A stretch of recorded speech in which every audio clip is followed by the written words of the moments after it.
Mangwanani akanaka vedare tinokuchingamidzai zvekare kune chimwe chirongwa pano paZim Facebook Secrets and Confessions. Tadzoka zvekare nemamwe mamessages. Rekedzai tibva tapinda mumamessages edu atadzoka takakubatirai.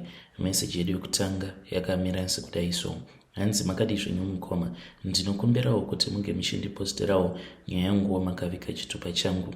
Ndauyawo pano ndiine confession yangu iyo yandiinayo. Confession yangu mukoma yakamira sekudai: inini ndiri murume uye zvekare ndine makore 46 years ekuberekwa. Nemhuri yangu tiri kugarawo kuno kuJoburg, but ndava neimwe mhuri zvekare. Mushure mekunge taenda kuEastern Cape kwainge kuine rimwe project rainge rabatwa nemurungu wangu, so takaenda kuya mukoma. Zvino takati tiriko kuya, ndikabva ndachizotanga kudanana nevamwe amai avo vainge vachiroja padhuze nepasite office patainge tichigara. Saka menowo zvakangoitika, inini kusaiti kwangu ndaingoti ndezvemisikanzwa. Kana ndazodzokera kumhuri yangu ndainge ndichazokanganwa nezvavo. Zvino nerimwe zuva takati tirere, ndokubva tazoti paya patainge tanzwa kuti tainge taneta nekusika bonde, vakabva vazonditi audi here kuti timbozama zvakadaro. Mukoma ndakamboramba, but nekuda kwekuti mukadzi uyu ari very attractive, ndokubva ndachizongobvuma paya. So ndokubva tarara tose pasina kushandisirana dziviriro.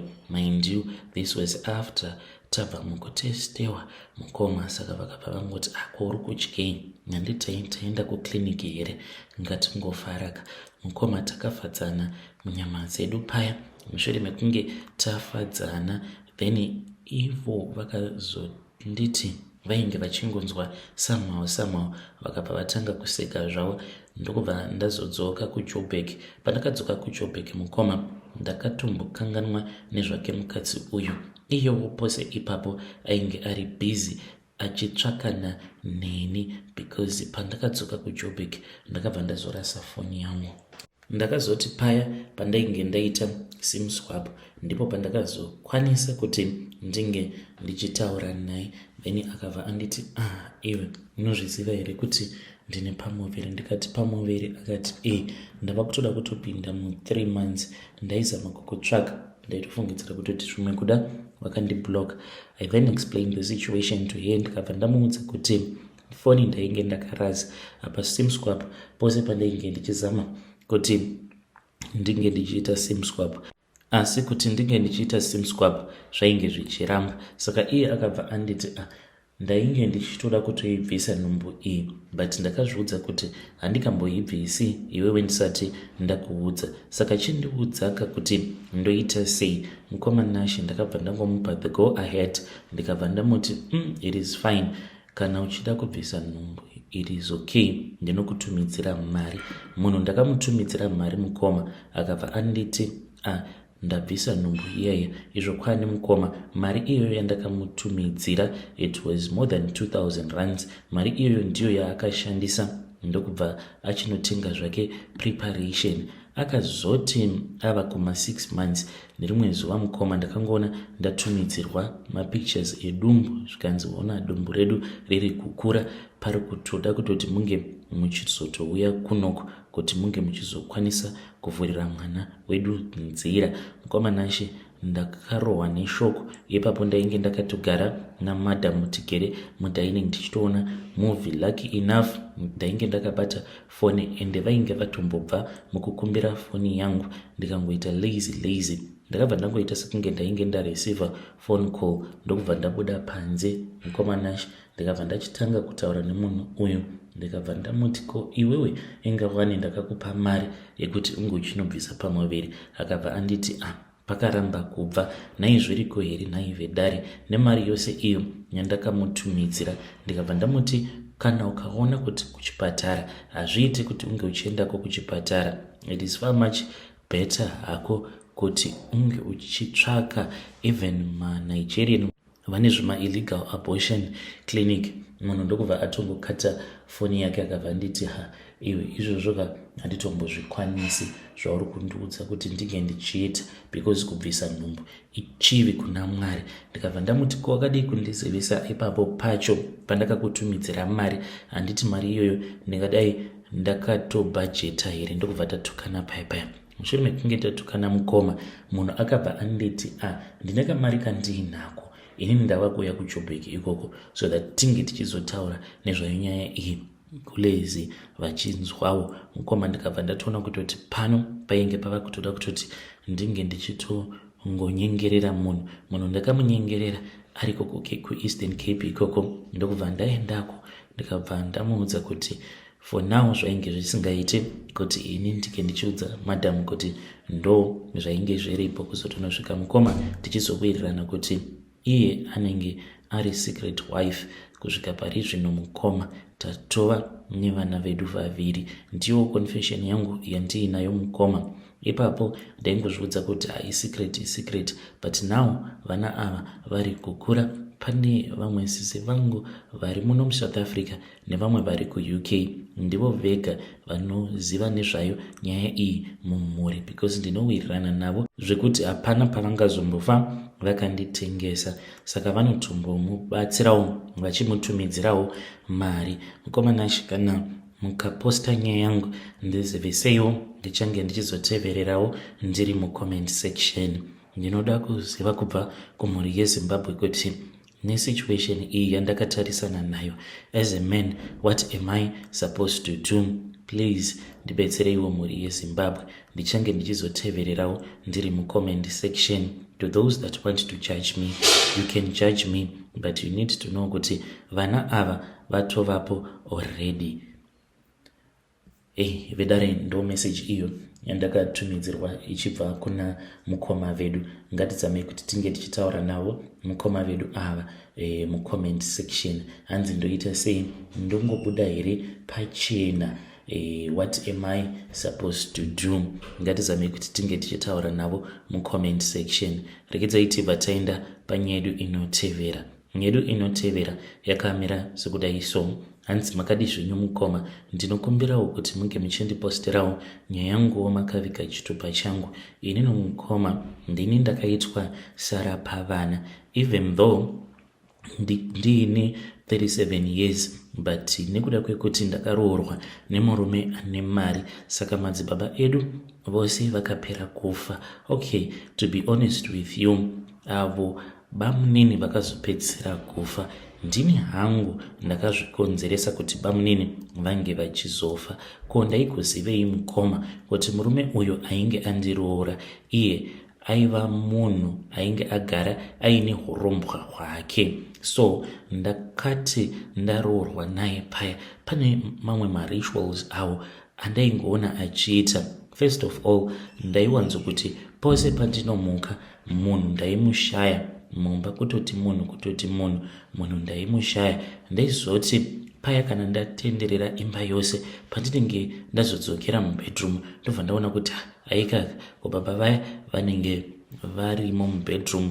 Ndaiti kana ndikavabvunza kuti ko manga maenda kupi, because all the doors, I have a habit of checking the doors when we go to sleep. Ipapo futi ndaitotarisa ndobva ndatoona kutoti madhoo ose anenge akakiwa. Saka kuti nditi munhu anenge aenda kupi, ndaitotadza kunyatsokuziva kuti what was really going on with my husband. Kuzonosvika nerimwe zuva, saka mukomanashi murume wangu iye anotowirirana nevana vevanhu vakuru. Kune kwaainge adanwa nomumwe mwana wemunhu mukuru, saka ainge aenda ikoko for my business deals ekuti pange pachizotakurwa fuel from South Africa ichiunzwa munomu muZimbabwe. Saka iye he was supposed to be part of that deal, if you get what I'm trying to say. So akati aenda ikoko ariko mukoma kuti ange achizadzikisa mhiko dzake, akabva, because pavakaenda ikoko kuma business deals avo, iye anoti vakazongoshare the same room with this other guy. Saka mhiko dzake ndedzekuti usiku hwoga hwoga it depends mukoma. Dzimwe nguva mupurwa uyu unokwanisa kuuya kuma 10 p.m. kana kuti pakati pausiku 12 up to 1 am. Kana dzikangogara dzati 1 am mupurwa uyu usina kuuya, it means kuti hauchatombouyi usiku hwacho ihwohwo. So mupurwa uyu kuti unge uchiuya kwaari, iye akabva ati akaona kuti zvainge zvisingaite, akabva azondifonera akabva anditi ndikuda kuti unge uchivhura rimwe dhirowa rakati uchaona kuti mudhirowa imomo munenge muine kabhokisi kanenge karimo. Ndikuda kuti ukavhura kabhokisi ikako wobva watora kamucheka, mainge muine kamwe kamucheka kered. Akanditi kamucheka aka unokatora wobva wazvipukuta kumeso kwako, but kana wopukuta kumeso kwako usapukuta uchidzika kuzasi, asi pukuta uchiita sekunge munhu ari kuvhura maziso ake. Mukoma ndakabva ndaenda kukadhirowa kuya ndokubva ndavhura kadhirowa kaya. Mukoma ndakati ndavhura kadhirowa ndokubva ndaona kuti zvechokwadi maiva nekabhokisi, uye zvekare mukati mekabhokisi maiva nekamucheka kaya kered. Ndakakatora ndikabva ndaita sezvandainge ndanzi nemurume ndinge ndichiita. The moment yandakangoita saizvozvo mukoma, ndipo pandakatonzwa kutoti pamusoro pemba painge patova nedzimwe movement dzandainge ndisinganzwisisi idzo dzainge dzoitika. Mukoma pakaitika rimwe movement, pakabva patanga kuvhuvhuta imwe mhepo. Mukoma windo rikabva ravhurika, ndakarohwa nehana, but at the same time ndakabva ndaita zvimwe zvivindi. Ndikabva ndatoziva kutoti the reason is why ndaita zvivindi, it is because mucheka uyu wandanzi ndige ndichishandisa ndiwo wava kundipa zvivindi. Mukoma ndakabva ndaburuka pambedha paya ndokubva ndaramba ndakatarisa kuhwindo kudaro, ndikabva ndatoona kutoti zvechokwadi mukoma paitova nemupurwa uyu wainge uchitopinda mumba. Mupurwa uyu wakapinda ukabva watanga kutaura neni. Mukoma wainge usingataure neni as in kutongotaura zviri normal, ndaitongonzwa voice racho munzeve dzangu. Hamene kuti ndingazvirondedzera sei, taingonzwanana so nemupurwa uyu mumweya. Mushure mekunge mupurwa uyu wandikwazisa zvose nemutupo wangu, ukabva wanditi ndainge ndava muroora ainge agamuchirika mudzinza. Ndokusaka ex-wife yemurume wangu ainge akazongoramwa akaenda nekuti ainge asina kugamuchirika, in which ainge asina kukwanisa kubetsera murume wangu kuti ange achizadzikisa mhiko dzake. Saka mupurwa uyu wakabva wanditi ukaenda mukitchen uchanoona kuti pamusoro pekitchen table panenge paine hari inenge iripo. Ndikabva ndati hari iyi inenge yabvepiko, nekuti ndinongoswerazve ndichingoitaita tumabasa twangu ndiri mukitchen mangu. Handina kana musi wandakamboona kuti mukitchen munenge muine hari inenge irimo.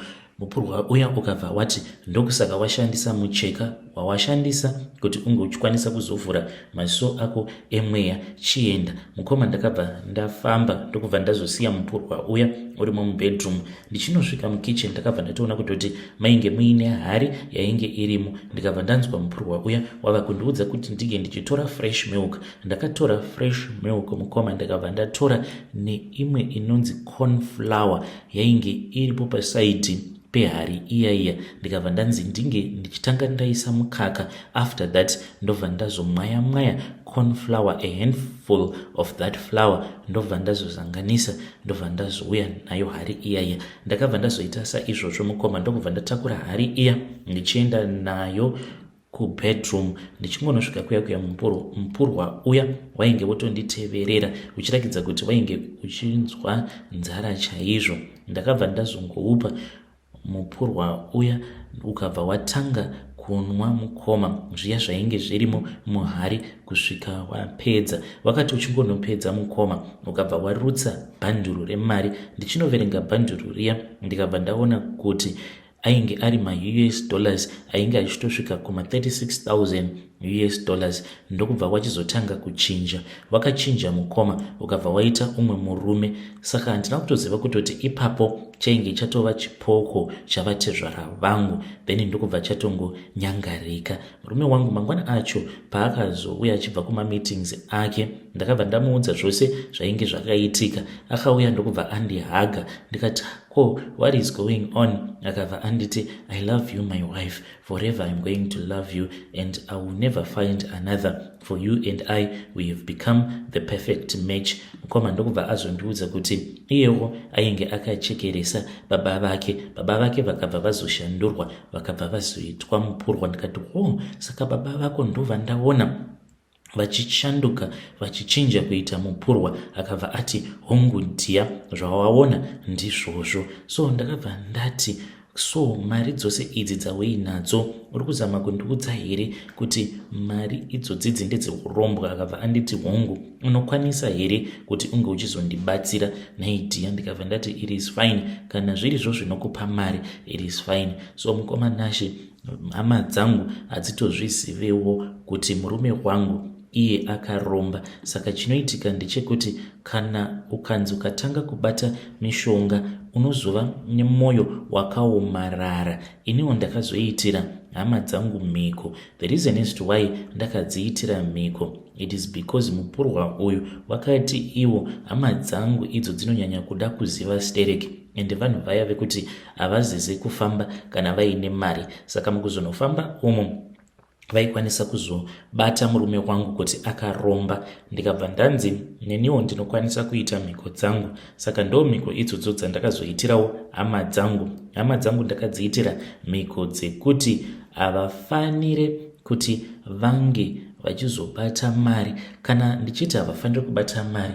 each and every month, kana kuri kunzi unowana kana 150 US dollars kana kuti 200 as your salary, mari iyoyo unofanira kuti ukaiwana zanhasi mangwana inenge yatopera nekuda kwemaresponsibilities akawanda aunenge uinawo, kana kungotenga zvimwe zvinhu zvekuti unenge usingazivi kuti zvinhu izvozvo uri kuda kuzvishandisei. Just wasting money. The reason as to why I chose to do this, it is because mukoma ndakaona kuti zviri nani kuti hama dzangu dzinge dzichingoshandira pasina, so that havazombofi vakawana mari nekuti vange vachifamba. Kunyange vakanzi vafamba, asi kazhinji kacho panenge pachizodiwa marika kuti mubetseri ange achikubatsira. Hakuna achabatsira vanhu mahara mukore uno. So mukoma ndokusaka ndakasarudza kuti zviri nani kuti hama dzangu vangova vanhu vaya vangangonzi marombe ane mari. Mukoma, kana mukaposta nyaya yangu ndiziviseiwo, ndichange ndichizotevererawo ndiri mucomment section. I know kuti kune vamwe vanhu kunze uko vachandishora, but ndo life, this is life. I really do not mind kune avo vachandituka. It is okay kana ndikawana mukana, I will save the confession. Ndichange ndichizokupindurai one by one tichingowonesana, because umwe neumwe ane maonero ake uye ane mafungiro ake. I chose to stand by my husband.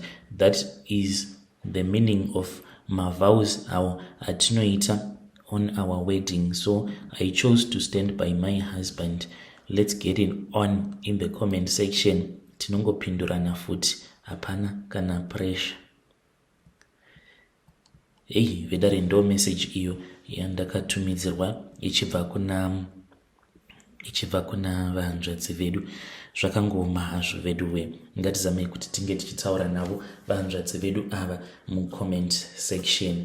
Strange things indeed they do happen in this world. Kunyange yenyu vahanzvadzi, kunyange muchida kuvhundutsira vedare, but the purpose of the channel, it is there kuti vanhu vakaita semi kana mauyawo nemaconfessions enyu mobva mazvininipisa, not kutanga mashora vedare, nekuti munokwanisa muine mari dzenyu, but what you need to know is that hakuna munhu asina basa. Mucomment section imomo munokwanisa kutowanikwa umwe munhu wekutoti anenge achitotungamirirwawo nemweya waMwari wekutoti ari kwaari ikoko, just a simple prayer, you will see kutoti munenge mava kutotanga kutonzwawo kuti dai ndakwanisa kutanga kunamata so that I can repent and start to live a new life, not upenyu hwekuti munorara usiku hwose muchingotenderera muchingodzungaira mumba muchimirira kuti chimupurwa chenyu ichocho chinge chichiuya. Kana chauya mobva mazotanga kuchipa mukaka muchichifidha maflower pakati pahwo husiku. There is no peace in what you are doing. You can only find peace in Jesus Christ. Saka ngatizamei kuti tinge tichitaura navo vahanzvadzi vedu ava mucomment section, asi zvakangooma hazvo veduwe.